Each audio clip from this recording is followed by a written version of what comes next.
पढ़ाई कितने तक किया है? 10th class. 10th class. देश का पीएम कौन है? देश का पीएम कौन है? जगन। कहाँ पढ़ाई की है आपने? नेल्लूर।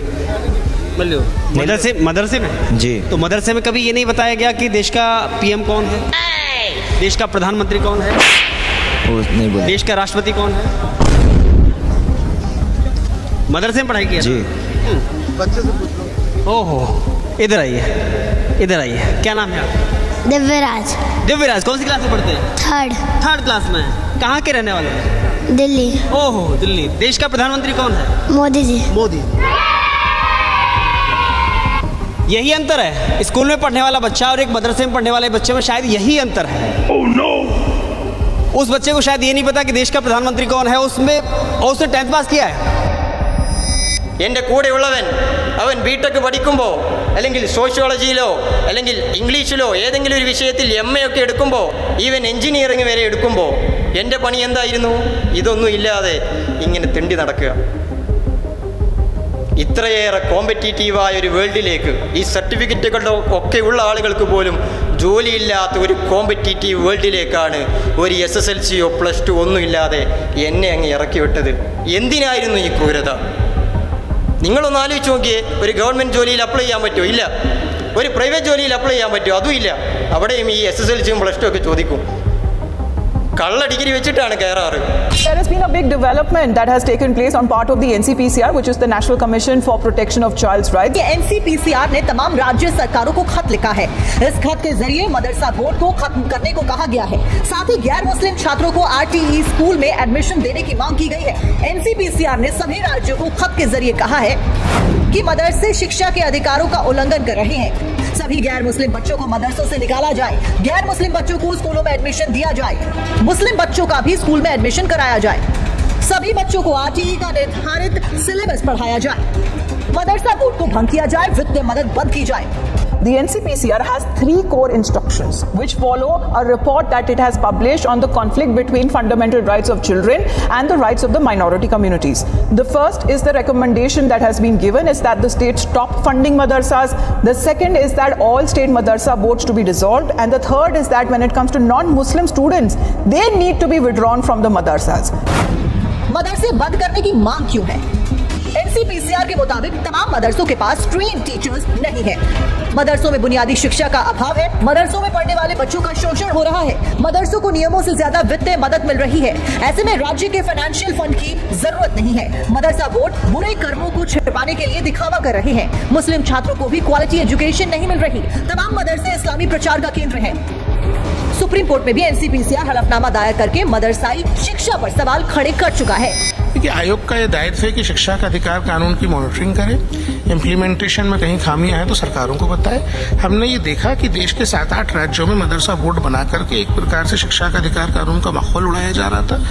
बच्चों को बुनियादी तालीम के अधिकार से वंचित रखा जा रहा था। मदरसा बोर्ड से संचालित मदरसों में ना तो ट्रेन शिक्षक थे, ना इंफ्रास्ट्रक्चर था, ना ही उनको बुनियादी सुविधाएं मिल रही थी, और बच्चों का शोषण हो रहा है। इसलिए हमने बोला कि भाई मदरसा बोर्ड बंद कर दीजिए। हमने ये भी देखा कि इन मदरसा बोर्ड से एफिलेटेड मदरसों में हिंदू बच्चे और दूसरे गैर मुस्लिम बच्चों को रखा जा रहा है। हमने ये भी देखा कि कोई भी राज्य सरकार अनरजिस्टर्ड मदरसों को पूरी तरीके से मैप करने में अभी तक सफल नहीं हो पाई है, जो बेहद जरूरी है। ये देश के 1.25 करोड़ बच्चों के भविष्य से जुड़ा मामला है। ये देश के भविष्य से जुड़ा मामला है कि मदरसों में जो बच्चे बुनियादी शिक्षा के अधिकार से महरूम हो, उनका सर्वे हो, उनकी मैपिंग हो। हमने वो भी रिकमेंडेशन अपनी की हुई है। हमने ये भी देखा कि अनमैप्ड मदरसों के बच्चों को तो देख ही नहीं रही है सरकारें, इसलिए उनको भी तत्काल स्कूलों में दाखिल होना चाहिए। हिंदू बच्चों को वहां से निकाल करके तत्काल स्कूलों में दाखिल कर देना चाहिए। मुसलमान जो देश के हैं, उनको शिक्षा के अधिकार से वंचित रखने के लिए पूरा का पूरा षड्यंत्र कुछ मुसलमान लीडर्स द्वारा चलाया जा रहा है। हमको बच्चों को उससे बचाना। कहाँ से आना हुआ है? आंध्र प्रदेश, नेल्लूर। तो आप मदरसे में पढ़ते हैं, स्कूल में? मदरसे में। मदरसे में। देश के राष्ट्रपति कौन है? राष्ट्रपति। अच्छा, कभी मदरसे में बताया जाता है कि देश का प्रधानमंत्री कौन है, मदरसे में या राष्ट्रपति कौन है, बताया जाता है? नो। जो इस्लामिक कस्टमरी फंडिंग मदरसों को या दूसरे कामों के माध्यम से मिलती हैं, उनका पैमाना हजारों करोड़ में है। हमने कैलकुलेशन दी है। 10-12 हजार करोड़ की कैलकुलेशन तो हम कर पाए, वो हमने दी हुई है। सरकार की फंडिंग 100-125 करोड़ है, तो उसका कोई मतलब नहीं है। कि मदरसा बोर्ड केवल एक आई वॉश है, ढकने के लिए, छिपाने के लिए, चीज़ों को बदलने की। इन चीज़ों को ढकने की कोशिश हो रही है कि बच्चों को बुनियादी शिक्षा तो मिल नहीं रही है, और बुनियादी शिक्षा नहीं मिल रही है, टीचर्स नहीं मिल रहे हैं, करिकुलम फॉलो नहीं हो रहा है, पेडागोजी फॉलो नहीं हो रही है, एक्स्ट्रा करिकुलर एक्टिविटीज़ नहीं मिल रही हैं, और अपने पाप ढांपने के लिए मदरसा बोर्ड की बहाना बनाते हैं। मैंने तो सवाल खड़ा करता हूँ मौलाना आज़ाद के ऊपर भी।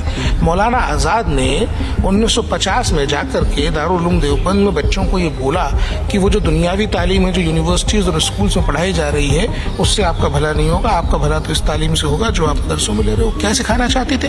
बाबा साहब अम्बेडकर के लिखे संविधान में आर्टिकल 45 में स्पष्ट लिखा गया था कि सरकारों के गठन के आज़ादी के बाद की संविधान लागू होने के 10 साल बाद, 10 साल के भीतर सरकार जो है 6 से 14 साल के बच्चों को बुनियादी शिक्षा का अधिकार देगी। तो आपका शिक्षा मंत्री उसके खिलाफ बोल रहे हैं। कब बोल रहे हैं? 75 साल पहले बोल रहे हैं। और 20 साल तक लगातार मुसलमानों को शिक्षा मंत्री मिले, मुसलमान कम्युनिटी से शिक्षा मंत्री मिले देश को, लेकिन उन्होंने मुसलमान बच्चों की भलाई के लिए कुछ भी नहीं किया। मदरसे में पढ़ते हैं, स्कूल में, कॉन्वेंट में पढ़ते हैं? मदरसा में। देश का प्रधानमंत्री कौन? सरकार की फंडिंग प्राप्त मदरसों में ही नॉन मुस्लिम बच्चे हैं, ये हमारी रिपोर्ट में खुलासा हुआ है। तो सरकार की फंडिंग हिंदू बच्चों को इस्लाम की प्रीचिंग देने के लिए तो नहीं है, इसलिए सरकार की फंडिंग तत्काल बंद हो जाना चाहिए। दूसरी बात यह है कि हिंदू बच्चे मदरसा क्यों जा रहे हैं, वही सवाल तो हमने राज्यों से पूछा है। हमने इस बार डेटा दिया है, जिस राज्य से हमको डेटा मिल पाए हमने दिया है किस राज्य में मदरसों में जो सरकार से फंडेड है हिंदू बच्चे पढ़ रहे हैं। हर राज्य का मदरसा बोर्ड जो है वो अपनी स्थापना में, अपनी परिभाषा में बोल रहा है कि वो इस्लामिक शिक्षा का केंद्र है। भारत के संविधान का अनुच्छेद 28(3) कहता है कि बिना माता पिता की लिखित सहमति के कोई भी बच्चे को उसके धर्म के विपरीत कोई शिक्षा नहीं दी जा सकती।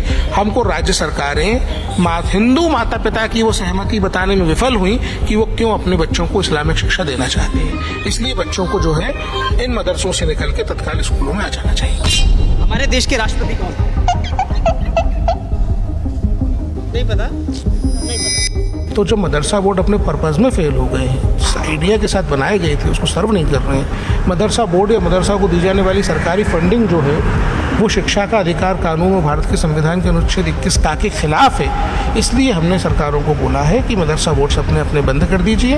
ये सुनिश्चित करिए कि बच्चे स्कूलों में पढ़ें, और ये भी सुनिश्चित करिए कि जितने हिंदू बच्चे वहाँ पर हैं उन हिंदू बच्चों को मदरसों से तत्काल निकाल के स्कूलों में डाला जाए। हमारे बच्चों, NCPCR आपका दोस्त है।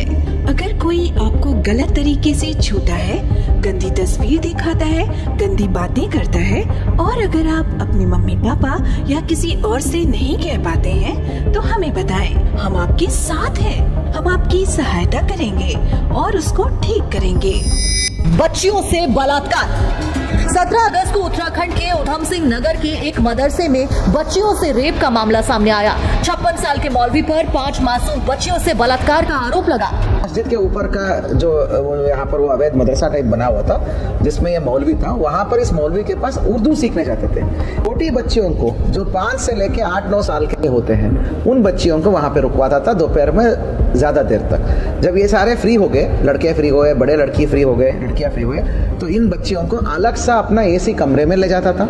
उस AC कमरे में साथियों वो उन बच्चियों को पोर्नोग्राफी दिखाता था, मतलब पोर्नोग्राफी दिखाता था। छोटे छोटे बच्चियों को, 8 साल की मासूम बच्चियों को पोर्न वीडियोस दिखाता था। अगर आपके साथ ऐसी हरकत होती है तो डरिए नहीं, तुरंत NCPCR के पॉक्सो ई-बॉक्स पर कंप्लेन कीजिए, हम आपकी मदद करेंगे। कई मदरसों पर टेरर फंडिंग और आतंकी गतिविधियों में शामिल होने तक के आरोप हैं। कई मौलवियों को देश विरोधी गतिविधियों में पकड़ा तक गया है, जिनमें रजिस्टर्ड और अनरजिस्टर्ड तरीके के मदरसे शामिल हैं। ऐसे में मदरसों की एजुकेशन क्वालिटी और मदरसा बोर्डों पर कई सवाल वक्त वक्त पर खड़े होते आए हैं। ഒരു വിദ്യാർത്ഥിയെ അല്ലെങ്കിൽ ഒരു വ്യക്തിയെ ആ വ്യക്തിയായി സൃഷ്ടിക്കുന്ന അവൻ്റെ മൂലധനമായ വിദ്യാഭ്യാസം തന്നെ മറ്റുള്ളവനെ വെറുക്കാനും അവനെ അറക്കാനുമാണ് പഠിപ്പിക്കുന്നത് എന്ന് പറയുന്നത് ആ വിദ്യാർത്ഥിയോട് ചെയ്യുന്ന എന്തൊരു വലിയ ക്രൂരതയാണ്. എന്തൊരു വലിയ ക്രൂരതയാണിത്. എനിക്ക് ചോദിക്കുവാനുള്ളത് ഇവിടുത്തെ അധികാരികളോടാണ്. ജനാധിപത്യവും മതേതരത്വവും ഒക്കെയാണ് ഈ രാജ്യത്തിൻ്റെ വലിയ മൂലധനമെന്നും ഇതെല്ലാം വേരൂർന്നിയ ഒരു മണ്ണിലാണ് നമ്മളുള്ളത് എന്നൊക്കെ പറയുന്ന നിങ്ങൾ എന്നോട് മറുപടി പറയണം. എൻ്റെ ജെനുവിനായ ചോദ്യമാണ്.